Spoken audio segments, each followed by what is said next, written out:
ഞാൻ അങ്ങനെ കരുതുന്നില്ല. ശ്രീ അനിൽകുമാർ, നിർഭാഗ്യവശാൽ നമ്മുടെ കേരളത്തിൽ പിണറായി വിജയനെ പ്രതിരോധത്തിലാക്കുന്ന തരത്തിലുള്ള ഒരു ചർച്ച മുന്നോട്ട് കൊണ്ടുപോകാൻ കേരളത്തിലെ ഇപ്പോൾ ജനം ടി വി ആണ് ഇപ്പോൾ ആകെ ഇത് ചർച്ചയ്ക്ക് എടുത്തിട്ടുള്ളത് എന്നാണ് എനിക്ക് തോന്നുന്നത്. മറ്റേതെങ്കിലും ചാനൽ ഈ വിഷയം ചർച്ച ചെയ്യുന്നുണ്ടോ ഇന്ന് ഇപ്പോൾ എനിക്ക് കാണാൻ നിവൃത്തിയില്ലാത്തത് കൊണ്ട് അറിയില്ല.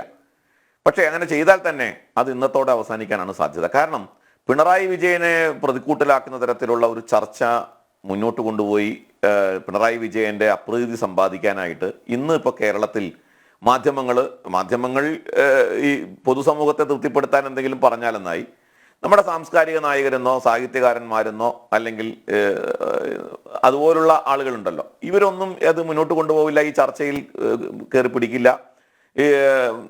MTയുടെ ഈ പ്രസ്താവനയെ പിന്തുണച്ചുകൊണ്ടോ അല്ലെങ്കിൽ എതിർത്തുകൊണ്ടോ പോലും ആരും സംസാരിക്കാൻ സാധ്യതയില്ല. കാരണം ഈ ചർച്ച ഇന്നത്തോടെ അവസാനിക്കണം എന്നായിരിക്കും പൊതുവെ നമ്മുടെ നാട്ടിലെ ഈ പറയുന്ന സാഹിത്യകാരന്മാരും ഒക്കെ ശ്രമിക്കുക.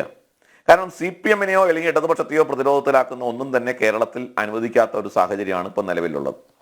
ഇതൊരു കാര്യം. ഇവിടെ ശ്രീ MT വാസുദേവൻ നായരുടെ പ്രസംഗം വളരെ ശക്തമായ രീതിയിൽ അദ്ദേഹം നടത്തിയ പ്രസംഗം ഞാൻ നേരത്തെ സൂചിപ്പിച്ച പോലെ പൊതുവെ എല്ലാവർക്കും അറിയാവുന്ന, ഇപ്പൊ രാഷ്ട്രീയത്തെക്കുറിച്ചുള്ള അദ്ദേഹത്തിന്റെ കാഴ്ചപ്പാടിനെ സംബന്ധിച്ച് പൊതുവെ എല്ലാവർക്കും അറിയാം. രാഷ്ട്രീയം അധികാരത്തിനുള്ളൊരു ഉപായമായിട്ടാണ് കാണുന്നത്, ജനസേവനം അല്ല എന്ന്. ഇവിടെ ശ്രീ സുരേഷ് ബാബു പറഞ്ഞു അത് BJPയുടെ അടക്കം അല്ലെങ്കിൽ നരേന്ദ്രമോദി അല്ലെങ്കിൽ കർണാടക മുഖ്യമന്ത്രി സിദ്ധരാമയ്യ, തമിഴ്നാട്ടിലെ മുഖ്യമന്ത്രി സ്റ്റാലിൻ തുടങ്ങിയവരെയൊക്കെ കുറിച്ചാവാം എന്നാണ്. സാമാന്യൻ അദ്ദേഹത്തിന്റെ ഈ പ്രസംഗം മുഴുവനായിട്ട് വായിക്കുന്ന ഒരാൾക്ക്, കേൾക്കുകയോ വായിക്കുകയോ ചെയ്തിട്ടുള്ള ആൾക്ക് വളരെ കൃത്യമായിട്ട് ബോധ്യപ്പെടുന്ന ഒരു കാര്യമുണ്ട്. അദ്ദേഹത്തിന്റെ ഉപമ, അദ്ദേഹത്തിന്റെ ഉൽപ്രേക്ഷ, അദ്ദേഹം നടത്തുന്ന ആ സാഹചര്യങ്ങൾ എല്ലാം തന്നെ കമ്മ്യൂണിസ്റ്റ് പാർട്ടിയെയും കമ്മ്യൂണിസ്റ്റ് ഭരണകൂടത്തെയും ആണ് ഉദ്ദേശിക്കുന്നത് എന്ന് മനസ്സിലാക്കാനായിട്ട് ഏറെ ബുദ്ധിയൊന്നും വേണ്ട, സാമാന്യ ബുദ്ധി മതി.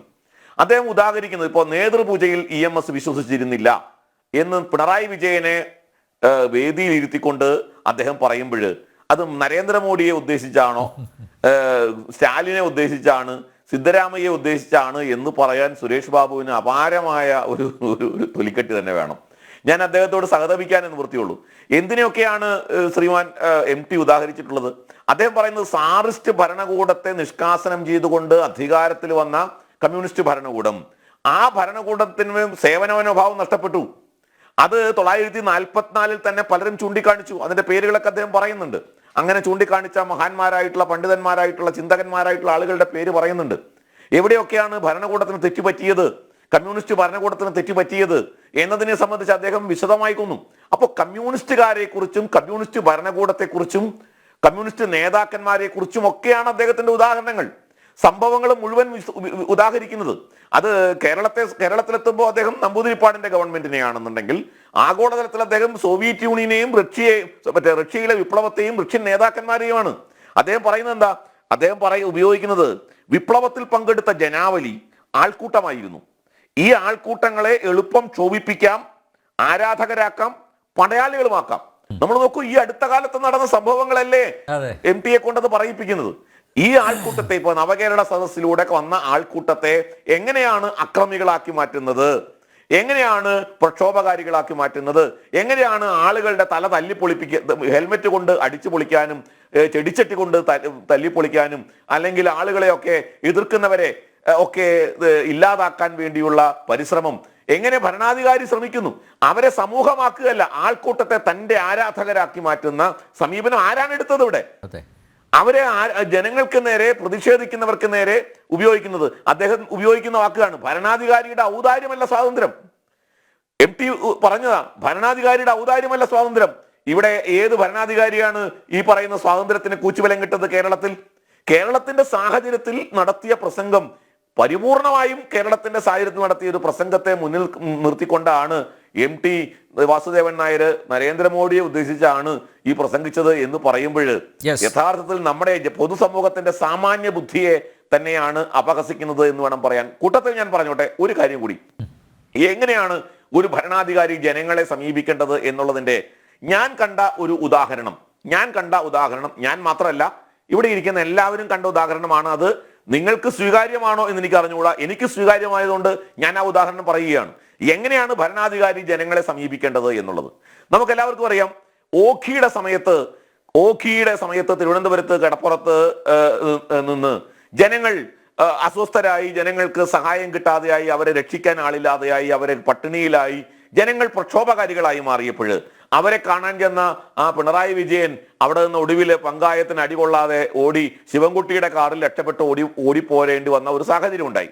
ഭരണാധികാരിക്ക് ആ ജനങ്ങളെ അഭിസംബോധന ചെയ്യാനുള്ള ധാർമ്മികമായ കരുത്തുണ്ടായിരുന്നില്ല. മുഖ്യമന്ത്രി എന്നുള്ള നിലയിൽ പിണറായി വിജയൻ അമ്പെ പരാജയപ്പെട്ട ഒരു സന്ദർഭം നമ്മൾ കണ്ടു. എന്നാൽ ആ ജനങ്ങളോട് സംബന്ധിച്ച ഒരു നേതാവ് അവിടെ വന്നു, നമ്മൾ കണ്ടതാണ്. ആ നേതാവ് ആ ജനങ്ങളോട് സംസാരിക്കുന്ന രീതി കണ്ടു. ഞാൻ പറയുന്നത് നിർമ്മലാ സീതാരാമനെ കുറിച്ചാണ്. നിർമ്മലാ സീതാരാമൻ അവിടെ വന്നു, ജനങ്ങളോട് സംസാരിച്ചു. അവർ അത്യന്തം പ്രക്ഷോഭ മനസ്സോട് കൂടിയിട്ട് അത്യന്തം പ്രകോപിതരായിരുന്ന ഒരു ജനക്കൂട്ടത്തെ എങ്ങനെയാണ് ആ ഭരണാധികാരി കയ്യിലെടുക്കുന്നത്? എങ്ങനെയാണ് ആ ഭരണാധികാരി ജനങ്ങളുടെ മനസ്സിനെ കൈയടക്കിക്കൊണ്ട് അവരോട് സംവദിക്കുന്നത് എന്നൊക്കെയുള്ള ഒരു ഉദാഹരണം, മനോഹരമായ ഉദാഹരണം ഞാൻ കണ്ടത് ശ്രീ നിർമ്മലാ സീതാരാമൻ ജനങ്ങളെ അഭിസംബോധന ചെയ്യുന്നതും ജനങ്ങളെ കയ്യിലെടുക്കുന്നതിലൂടെയാണ്. അപ്പൊ ഇത്തരത്തിൽ ജനങ്ങളെ തങ്ങളുടെ സ്വന്തക്കാരായി തങ്ങളുടെ കൂടെ നെഞ്ചോട് ചേർത്ത് നിർത്താൻ കഴിയുന്ന ഭരണാധികാരി, ആ ഭരണാധികാരിയാണ് യഥാർത്ഥത്തിൽ ഇന്ന് കേരളത്തിന് ഇല്ലാത്തത്. ആ ഭരണാധികാരിയെയാണ് MT വാസുദേവൻ നായർ ആവശ്യപ്പെടുന്നത്. യഥാർത്ഥത്തിൽ MT വാസുദേവൻ നായരുടെ ആ ചോദ്യം അന്തരീക്ഷത്തിൽ നിൽക്കും. അതിനൊരു ഉത്തരം ഈ ഭരണകൂടത്തിന് ഉണ്ടാക്കാൻ കഴിയുമെന്നൊരു വിശ്വാസം എനിക്കില്ല. ശ്രീ അനിൽകുമാർ നമ്പ്യാർ.